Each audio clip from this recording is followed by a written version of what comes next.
أعوذ بالله من الشيطان الرجيم.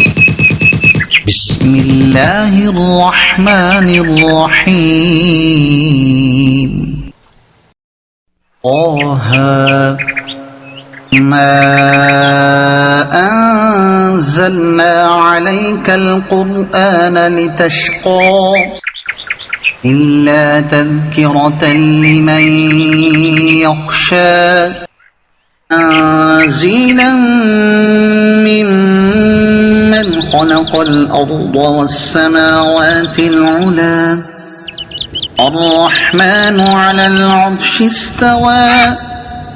له ما في السماوات وما في الأرض وما بينهما وما تحت الثرى وإن تجهر بالقول فإنه يعلم السر وأخفى الله لا إله إلا هو له الأسماء الحسنى وهل أتاك حديث موسى إذ رأى نارا فقال لأهلهم كثوا إني آنست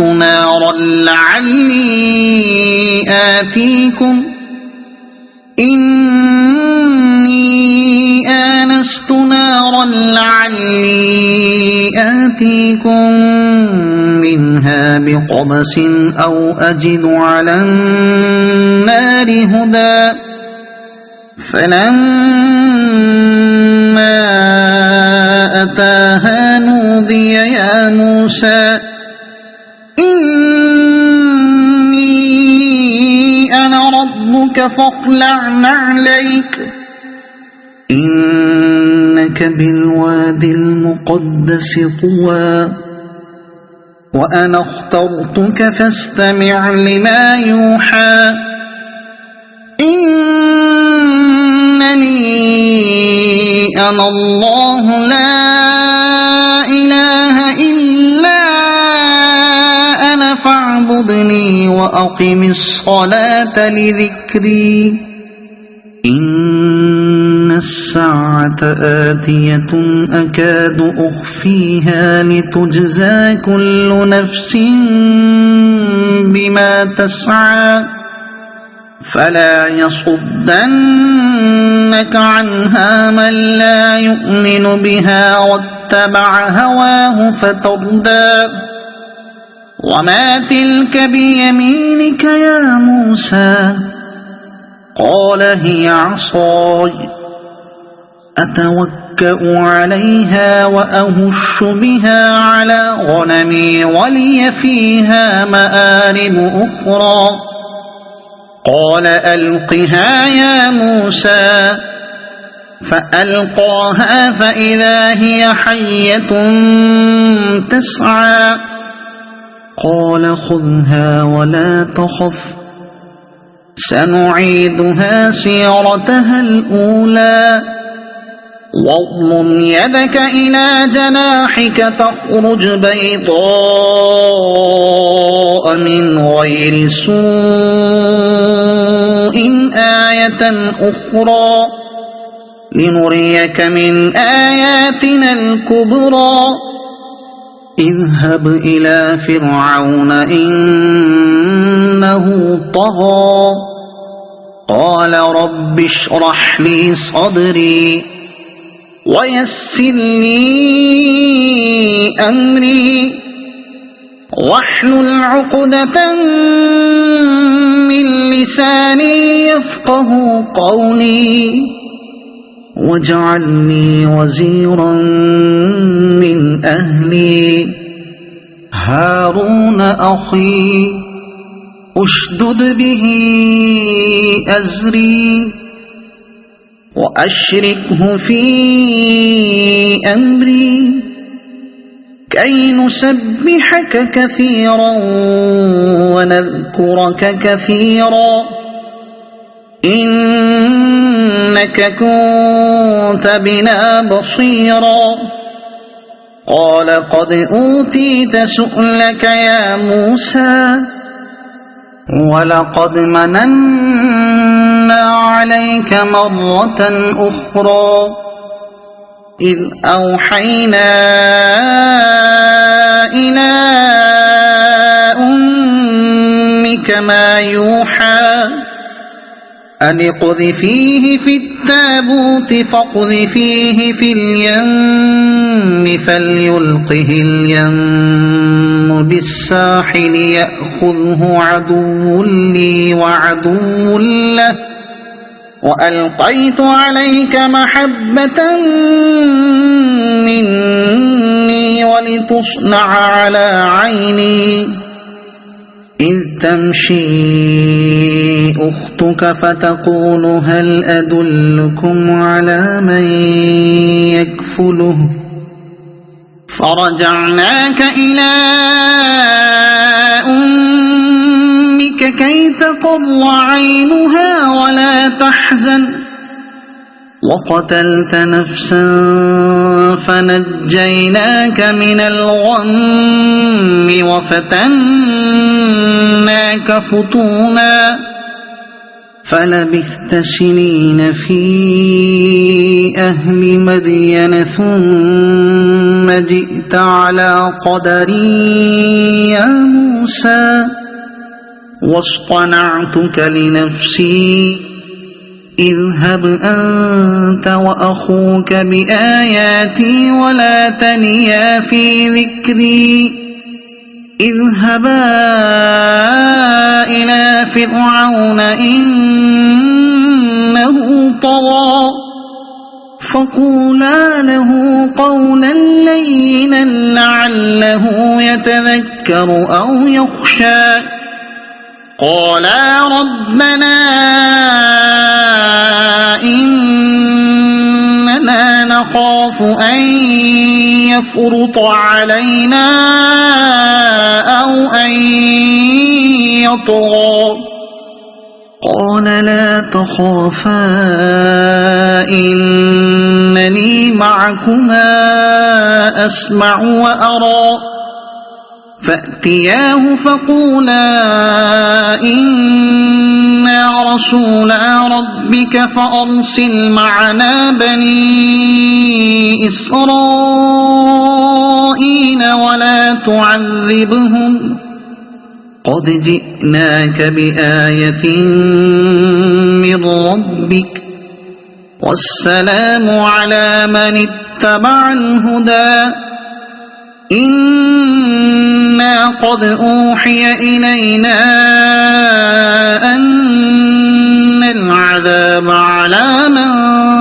كذب وتولى قال فمن ربكما يا موسى قال ربنا الذي أعطى كل شيء خلقه ثم هدى قال فما بال القرون الأولى قال علمها عند ربي في كتاب لا يضل ربي ولا ينسى الذي جعل لكم الأرض مهدا وسلك لكم فيها سبلا وأنزل من السماء ماء فأخرجنا به أزواجا من نبات شتى كلوا وارعوا أنعامكم إن في ذلك لآيات لأولي النهى منها خلقناكم وفيها نعيدكم ومنها نخرجكم تارة أخرى ولقد أريناه آياتنا كلها فكذب وأبى قال أجئتنا لتخرجنا من أرضنا بسحرك يا موسى فلنأتينك بسحر مثله فاجعل بيننا وبينك موعدا لا نخلفه نحن ولا أنت مكانا سوى قال موعدكم يوم الزينة وأن يحشر الناس ضحى فتولى فرعون فجمع كيده ثم أتى قال لهم موسى ويلكم لا تفتروا على الله كذبا فيسحتكم بعذاب وقد خاب من افترى فتنازعوا أمرهم بينهم وأسروا النجوى قالوا إن هذان لساحران يريدان أن يخرجاكم من أرضكم بسحرهما ويذهبا بطريقتكم المثلى فأجمعوا كيدكم ثم أتوا صفا وقد أفلح اليوم من استعلى قالوا يا موسى إما أن تلقي وإما أن نكون أول من ألقى قال بل ألقوا فإذا حبالهم وعصيهم يخيل إليه من سحرهم أنها تسعى فأوجس في نفسه خيفة موسى قلنا لا تخف إنك أنت الأعلى وألق ما في يمينك تلقف ما صنعوا إنما صنعوا كيد ساحر ولا يفلح الساحر حيث أتى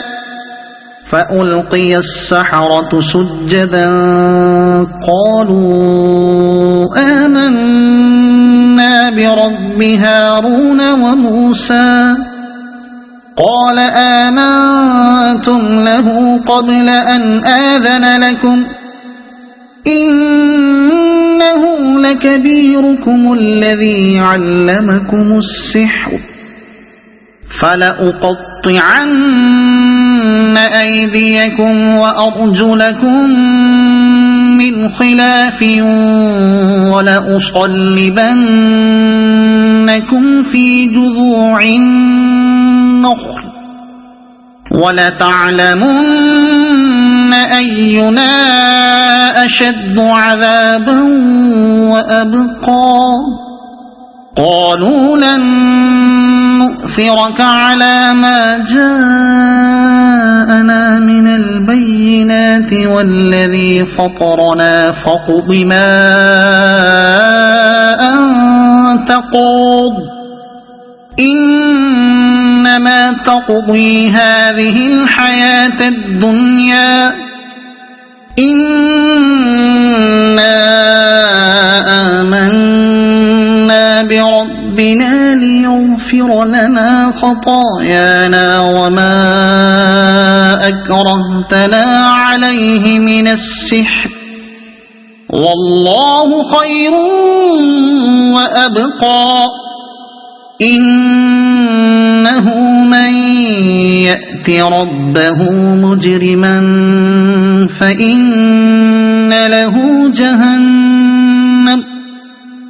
لا يموت فيها ولا يحيا ومن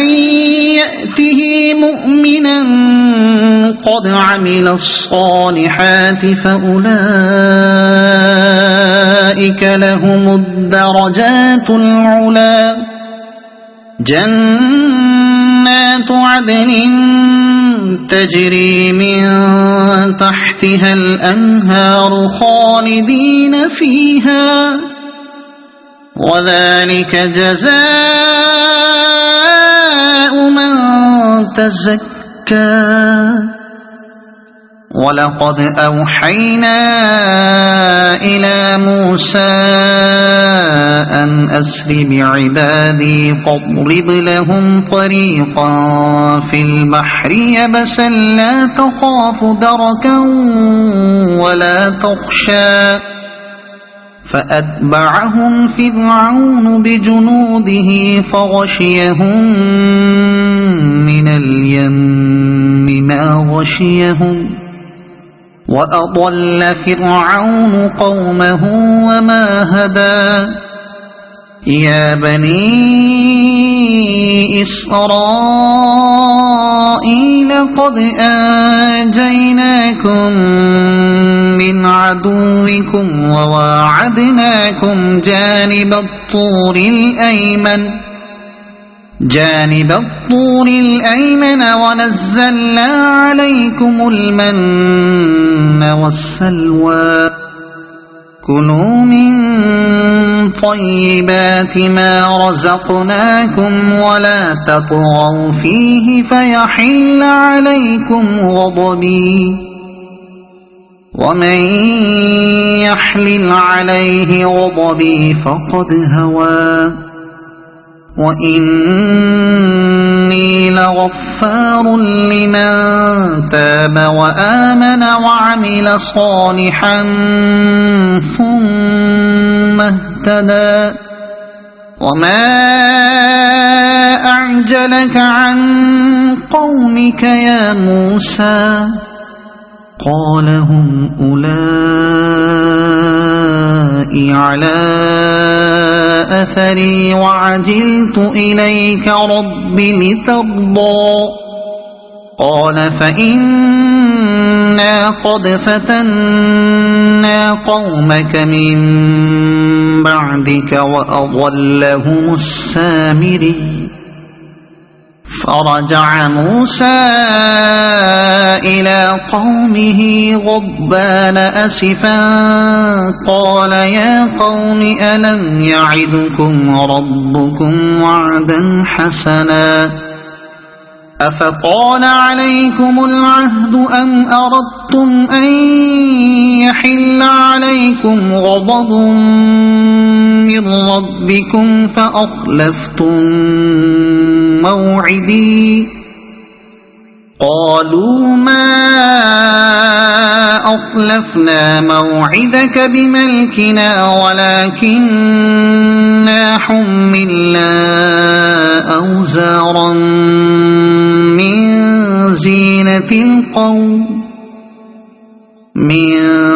زينة القوم فقذفناها فكذلك ألقى السامري فأخرج لهم عجلا جسدا له خوار فقالوا هذا إلهكم وإله موسى فنسي أفلا يرون ألا يرجع إليهم قولا ولا يملك لهم ضرا ولا نفعا ولقد قال لهم هارون من قبل يا قوم إنما فتنتم به وإن ربكم الرحمن فاتبعوني وأطيعوا أمري قالوا لن نبرح عليه عاكفين حتى يرجع إلينا موسى قال يا هارون ما منعك إذ رأيتهم ضلوا ألا تتبعن أفعصيت أمري قال يا ابن أم لا تأخذ بلحيتي ولا برأسي إني خشيت أن تقول فرقت بين بني إسرائيل ولم ترقب قولي قال فما خطبك يا سامري قال بصرت بما لم يبصروا به فقبضت قبضة من أثر الرسول فنبذتهما قال بصرت بما لم يبصروا به فقبضت قبضة من أثر الرسول فنبذتها وكذلك سولت لي نفسي قال فاذهب فإن لك في الحياة أن تقول لا مساس وإن لك موعدا لن تخلفه وانظر إلى إلهك الذي ظلت عليه عاكفا لنحرقنه ثم لننسفنه في اليم نسفا إنما إلهكم الله الذي لا إله إلا هو وسع كل شيء علما كذلك نقص عليك من أنباء ما قد سبق وقد آتيناك من لدنا ذكرا من أعرض عنه فإنه يحمل يوم القيامة وزرا خالدين فيه وساء لهم يوم القيامة حملا يوم ينفخ في الصور ونحشر المجرمين يومئذ زرقا يتخافتون بينهم إن لبثتم إلا عشرا نحن أعلم بما يقولون إذ يقول أمثلهم طريقة إن لبثتم إلا يوما ويسألونك عن الجبال فقل ينسفها ربي نسفا فيذرها قاعا صفصفا لا ترى فيها عوجا ولا أمتا يومئذ يتبعون الداعي لا عوج له وخشعت الأصوات للرحمن فلا تسمع إلا همسا يومئذ لا تنفع الشفاعة إلا من أذن له الرحمن ورضي له قولا يعلم ما بين أيديهم وما خلفهم ولا يحيطون به علما وعنت الوجوه للحي القيوم وقد خاب من حمل ظلما ومن يعمل من الصالحات وهو مؤمن فلا يخاف ظلما ولا هضما وكذلك أنزلناه قرآنا عربيا وصرفنا فيه من الوعيد لعلهم يتقون أو يحدث لهم ذكرا فتعالى الله الملك الحق ولا تعجل بالقرآن من قبل أن يقضى إليك وحيه وقل رب زدني علما ولقد عهدنا إلى آدم من قبل فنسي ولم نجد له عزما وإذ قلنا للملائكة اسجدوا لآدم فسجدوا إلا إبليس أبى فقلنا يا آدم إن هذا عدو لك ولزوجك فلا يخرجنكما من الجنة فتشقى إن لك ألا تجوع فيها ولا تعرى وأنك لا تظمأ فيها ولا تضحى فوسوس إليه الشيطان قال يا آدم هل أدلك على شجرة الخلد وملك لا يبلى فأكلا منها فبدت لهما سوآتهما وطفقا يخصفان عليهما من ورق الجنة وعصى آدم ربه فغوى ثم اجتباه ربه فتاب عليه وهدى قال اهبطا منها جميعا بعضكم لبعض عدو فإما يأتينكم مني هدى فمن اتبع هداي فلا يضل ولا يشقى ومن أعرض عن ذكري فإن له معيشة ضنكا ونحشره يوم القيامة أعمى قال رب لم حشرتني أعمى وقد كنت بصيرا قال كذلك أتتك آياتنا فنسيتها وكذلك اليوم تنسى وكذلك نجزي من أسرف ولم يؤمن بآيات ربه ولعذاب الآخرة أشد وأبقى أفلم يهد لهم كم أهلكنا قبلهم من القرون يمشون في مساكنهم إن في ذلك لآيات لأولي النهى ولولا كلمة سبقت من ربك لكان لزاما وأجل مسمى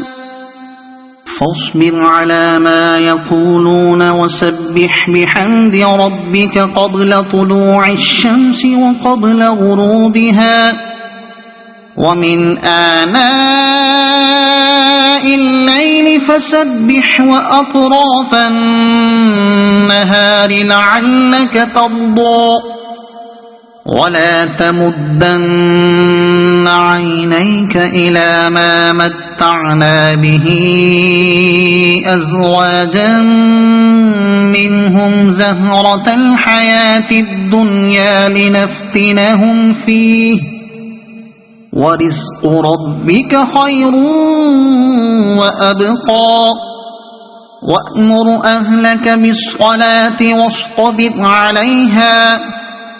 لا نسألك رزقا نحن نرزقك والعاقبة للتقوى وأمر أهلك بالصلاة واصطبر عليها لا نسألك رزقا وقالوا لولا يأتينا بآية من ربه أولم تأتهم بينة ما في الصحف الأولى ولو أنا أهلكناهم بعذاب من قبله لقالوا ربنا لولا أرسلت إلينا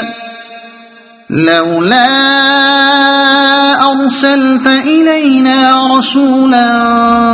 فنتبع آياتك من قبل أن نذل ونخزى قل كل متربص فتربصوا فستعلمون من أصحاب الصراط السوي ومن اهتدى. صدق الله العظيم.